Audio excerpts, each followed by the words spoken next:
एक समय की बात है। श्रीपुर नामक गांव में ब्राह्मण रहता था, रामेश्वर नाम का। वह शिव भक्त था। उसके मुख पर हमेशा ओम नमः शिवाय, ओम नमः शिवाय रहता था। उसकी माँ उसे कहती है, आज भी बेटा रामेश्वर तुम पहले ही उठ गए, तुमने मुझे जगाया नहीं और घर का सारा काम भी कर लिया। पहले तुम्हारे पिताजी करते थे, शिव जी भगवान को खीर बनाकर रोज भोग लगाते थे और उनकी भोग की खाने की खीर मिलती थी हम सबको। लेकिन अब जब तुम्हारे पिता के जाने के बाद तुम डेली यह खीर बनाते हो भोग की और भगवान शिव जी को भोग लगाते हो, और शिव जी भगवान को भी तुम्हारी इस खीर का काफ़ी इंतजार रहता होगा, क्योंकि बेटा तुम खीर ही इतनी स्वादिष्ट बनाते हो। तो फिर रामेश्वर कहता है, क्या माँ यह सच है कि शिव जी भगवान को भी मेरा खीर का इंतजार रहता होगा? उसकी माँ कहती है, क्यों नहीं, तुम खीर ही इतनी स्वादिष्ट बनाते हो। दूसरी तरफ भोलेनाथ और माता पार्वती आपस में बात कर रहे थे कि रामेश्वर बहुत ही स्वादिष्ट खीर बनाता है और उसका भोग लगाता है, और भोलेनाथ जी बड़े चाव से उस खीर को खा रहे थे।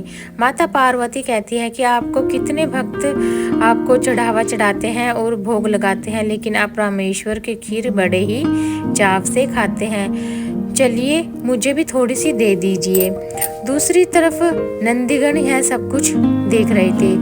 उन्हें काफ़ी जलन या दुख का अनुभव हो रहा था कि भोलेनाथ जी सबसे पहले रामेश्वर का भोग ही ग्रहण करते हैं और हम इतने चाव से उनके लिए भांग कूट कर लाए हैं, उन्होंने हमारी भांग ग्रहण नहीं की। लेकिन नंदी कहते हैं, नहीं नहीं, ऐसा कुछ नहीं है, भगवान जी ने कहा है कि आप साइड में रख दो, मैं इसे ग्रहण कर लूँगा।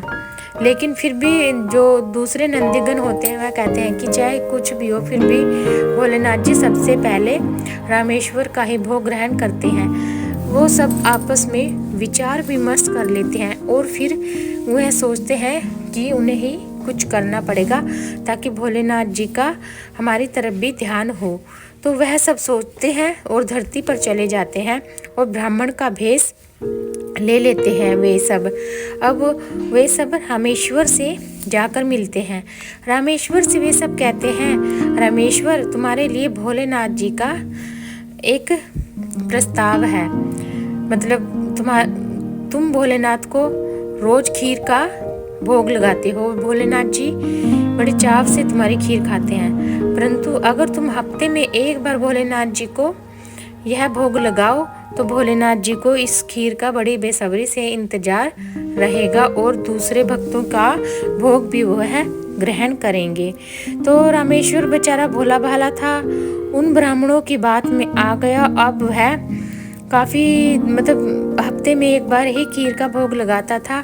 अब भोले बाबा को कई दिन हो गए खीर का इंतजार करते करते, तो रामेश्वर ने हफ्ते में एक बार ही खीर का भोग लगाया और भोलेनाथ जी ने ग्रहण किया। अब भोले बाबा अपनी शक्ति से देखने लगे कि रामेश्वर ऐसा क्यों कर रहा है। रामेश्वर के बारे में भोले बाबा जी को पता लग गया कि उसी के शिव जी गणों ने उनसे भड़काया है, उसे यह बात कही है, यह सब कुछ करने को कहा है। तो भोलेनाथ जी को काफ़ी गुस्सा आ जाता है। वह अपने शिवजी गणों को बुलाकर पूछते हैं कि तुम लोगों ने ऐसा क्यों किया है। तो भोलेनाथ जी को इस तरह काफ़ी गुस्सा भी आ जाता है, बहुत ज़्यादा क्रोधित हो जाते हैं भोलेनाथ जी शिवजी गणों पर कि तुमने ऐसा क्यों किया है। मुझे तो रामेश्वर की खीर का काफ़ी इंतजार रहता था और तुम्हारे कहने पर अब वो हफ्ते में सिर्फ एक बार ही खीर का भोग लगाता है। फिर शिव जी गण कहते हैं, भगवान हमें क्षमा कर दीजिए, आप हमारी तरफ ध्यान नहीं दे रहे थे, सिर्फ रामेश्वर की खीर का ही भोग ग्रहण करते थे, सबसे पहले उसी का भोग ग्रहण करते थे, इसलिए हमें इस बात को सोचते हुए यह सोचा कि हम रामेश्वर को यह सब बातें कहें। और भोले बाबा जी फिर बोले कि मेरे लिए मेरे सभी बच्चे एक समान हैं, मेरे लिए ना कोई आगे ना कोई पीछे, सब एक समान है, और तुम लोग भी मेरे लिए बहुत ही अजीज हो। रामेश्वर भी अजीज है और तुम सबका भोग मैं ग्रहण करता हूँ, ऐसी कोई बात नहीं। तो फिर सब शिवजीगण सोचते हैं कि हम दोबारा धरती पर जाते हैं और हम ईश्वर को कहते हैं कि खीर का तुम रोज भोग लगाया करो। तो फिर वो सारे ब्राह्मण का रूप लेकर फिर धरती पर जाते हैं। फिर वो सब कहते हैं कि रामेश्वर तुम्हारे लिए एक संदेश है शिवजी भगवान का कि तुम खीर का उन्हें रोज भोग लगाया करो। उन्हें आपकी खीर काफ़ी पसंद है, वह बहुत ही चाव से खाते हैं। अब क्या हुआ कि शिवजी भगवान तो खीर का भोग ग्रहण नहीं करते थे, अब सब नंदीगण भी उस खीर को खाते थे और उन्हें काफ़ी पसंद आती थी। बहुत ही मन लगाकर सब उस खीर के भोग को ग्रहण करते थे। और अब रामेश्वर की एक अच्छी सी लड़की के साथ शादी हो जाती है और कुछ समय पश्चात उसे जुड़वा बच्चे हो जाते हैं और उसकी ज़िंदगी काफ़ी अच्छे से चलती रहती है। और वह इसी तरह शिवजी भगवान को रोज़ खीर का भोग लगाता है और ओम नमः शिवाय का जाप करता है और अंत में वह मोक्ष को प्राप्त हो जाता है।